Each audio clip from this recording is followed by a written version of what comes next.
Hello friends, welcome back to my channel. రేపటి నుండి అయితే ప్రతి గ్రామంలో అదేవిధంగా ప్రతి మండలంలో ప్రజాపాలన పేరుతో అప్లికేషన్ ఫామ్స్ తీసుకొని ఉన్నారు.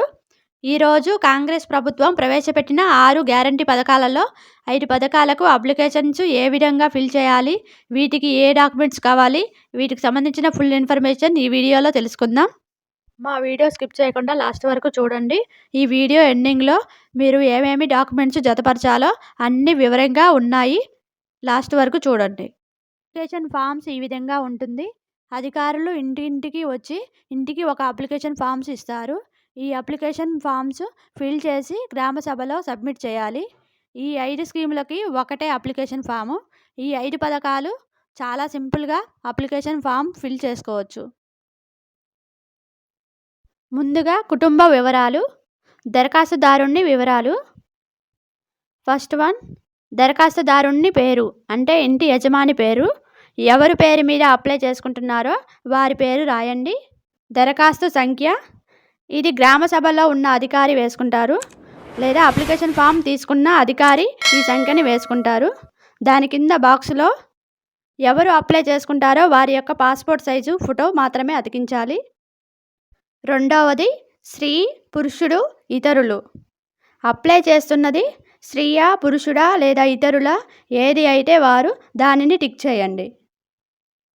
మూడవది, ఎస్సీ, ఎస్టీ, బీసీ, మైనారిటీ, ఇతరులు. అప్లై చేసేవారు ఏ కేటగిరీకి చెందినవారు అయితే అందులో టిక్ చేయండి. నాలుగవది, పుట్టిన తేదీ. ఆధార్ కార్డులో ఉన్న డేట్ ఆఫ్ బర్త్ని వ్రాయండి. ఐదవది, ఆధార్ నెంబర్. ఎవరైతే అప్లై చేస్తున్నారో వారి యొక్క ఆధార్ నెంబర్ రాయండి. ఆరవది, రేషన్ కార్డు నెంబర్. ఎవరైతే అప్లై చేసుకుంటున్నారో వారి యొక్క రేషన్ కార్డు నెంబర్ రాయండి. ఏడవది, మొబైల్ నెంబర్.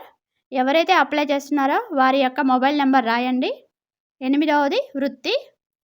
మీరు ఏ వృత్తిలో ఉన్నారో అది రాయండి. తొమ్మిదవది, కుటుంబ సభ్యుల వివరాలు. ఇందులో క్రమ సంఖ్య, పేరు, దరఖాస్తుదారునితో సంబంధం, లింగం, పుట్టిన తేదీ, ఆధార్ నెంబర్ ఇలా బాక్స్ రూపంలో ఉంటుంది. ఇందులో ముందుగా మగవారు పేరు మీదుగా అప్లై చేసినట్లయితే క్రమ సంఖ్య 1లో భార్య పేరు రాయండి. అదే భార్య పేరు మీదుగా అప్లై చేస్తే 1లో భర్త పేరు రాయండి.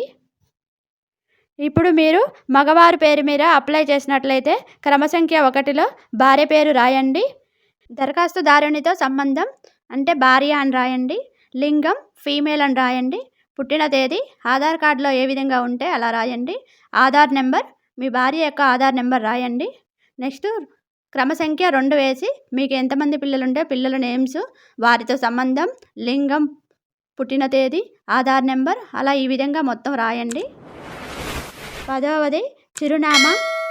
ఇంటి నెంబర్ లేదా వీధి, గ్రామం లేదా మున్సిపాలిటీ, మండలం, వార్డు నెంబర్, జిల్లా ఈ విధంగా ఉంటుందండి. ఇది ఆధార్ కార్డులో ఏ విధంగా ఉంటుందో మీ అడ్రస్ మొత్తం ఫిల్ చేయండి. అభయహస్తం గ్యారంటీ పథకాలు లబ్ధి పొందడానికి వివరాలు, కావాల్సిన పథకాలు లబ్ధి కొరకు ఇలా టిక్ చేయండి. మహాలక్ష్మి పథకం మొదటిది, ప్రతి నెల 2500 ఆర్థిక సహాయం కొరకు ఈ బాక్స్లో టిక్ చేయండి.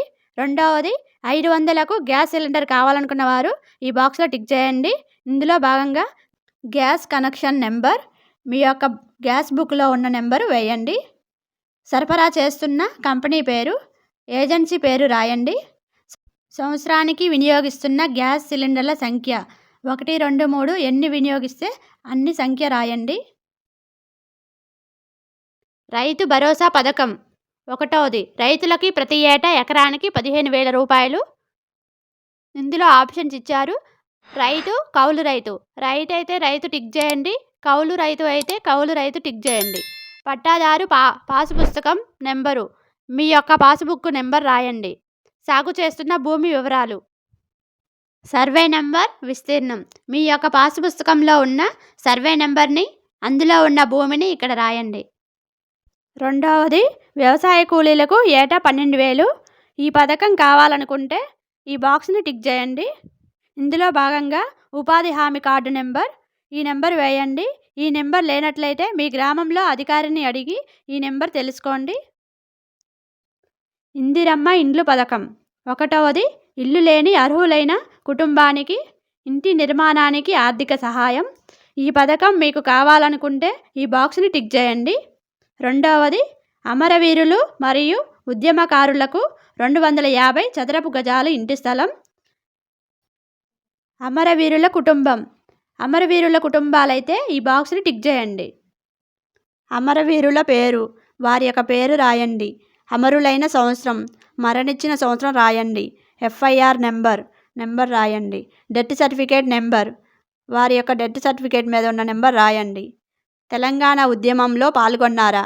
అవును అయితే అవును టిక్ చేయండి. కాదు అయితే కాదు టిక్ చేయండి. అయినచో సంబంధిత FIR నెంబర్ మరియు సంవత్సరం రాయండి. ఒకవేళ జైలుకు వెళ్ళినచో వాటి వివరాలు, జైలు పేరు, స్థలం, శిక్ష సంబంధిత వివరాలు, శిక్ష కాలం, ఈ వివరాలన్నీ ఇక్కడ ఎంటర్ చేయండి. గృహజ్యోతి పథకం. ఒకటోది, కుటుంబానికి ప్రతి నెల 200 యూనిట్లు ఉచిత విద్యుత్.